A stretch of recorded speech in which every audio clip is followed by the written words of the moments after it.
ধর্মাবলম্বী ভাইয়েরা এখানে আছেন। অ্যাডভোকেট সাইফুল ইসলাম আলিফ ভাইকে চট্টগ্রামে হত্যা করা হয়েছে দিন, তার কয়েকদিন পরে আপনারা মিডিয়াতে পত্র পত্রিকায় দেখেছেন সেখানকার প্রশাসন সুনির্দিষ্ট তথ্যের ভিত্তিতে যে আসামিদের গ্রেপ্তার করেছে তার মধ্যে উল্লেখযোগ্য সংখ্যক ভিন্ন ধর্মাবলম্বীরা। যেদিন আলিফ ভাইকে হত্যা করা হয়, শহীদ করা হয়, সেদিনও বাংলাদেশ জামাত ইসলামী তাদেরকে মশা থেকে রক্ষা করার জন্য মশারি উপহার প্রদান করেছে। তারপর আমরা তাদের শীতবস্ত্র উপহার প্রদান করছি। আজকেও আমরা মেডিকেল ক্যাম্প করেছি আমাদের ভিন্ন ধর্মাবলম্বী মা এবং বোনদের জন্য।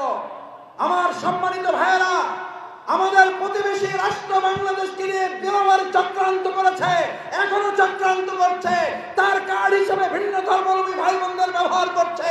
আজকে জানিয়ে দিতে চাই, সাম্প্রদায়িক কোন শক্তিকে কাজে লাগিয়ে বাংলাদেশকে অস্থির করতে দেওয়া হবে না। কারণ আমাদের ভিন্ন ধর্মাবলম্বী ভাই এবং বোনেরা একথা পরিষ্কার করে জানিয়ে দিয়েছেন, ভারত তুমি নিজেকে সামলাও।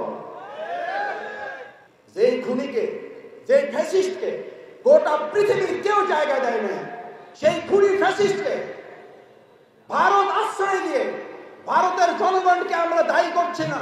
ভারতের বর্তমান নরেন্দ্র মোদী সরকার সংবিধান লঙ্ঘন করেছে, আন্তর্জাতিক বিধি লঙ্ঘন করেছে, এই দায় নরেন্দ্র মোদী এড়াতে পারেন না।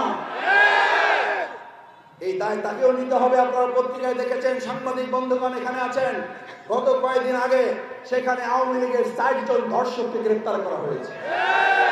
ওরা আমাদের বাংলাদেশকে কলঙ্কিত করে, তোমাদের ভারতকে এখন কলঙ্কিত করছে। দ্রুত গ্রেপ্তার করে বাংলাদেশে তাদের পাঠিয়ে দেওয়ার ব্যবস্থা করা হোক। ইসলামের বিধানের আলোকে চললেই কেবল মানুষের শান্তি এবং কল্যাণ নিহিত হতে পারে। সেই লক্ষ্যে আমাদের সিদ্ধান্ত নিতে হবে।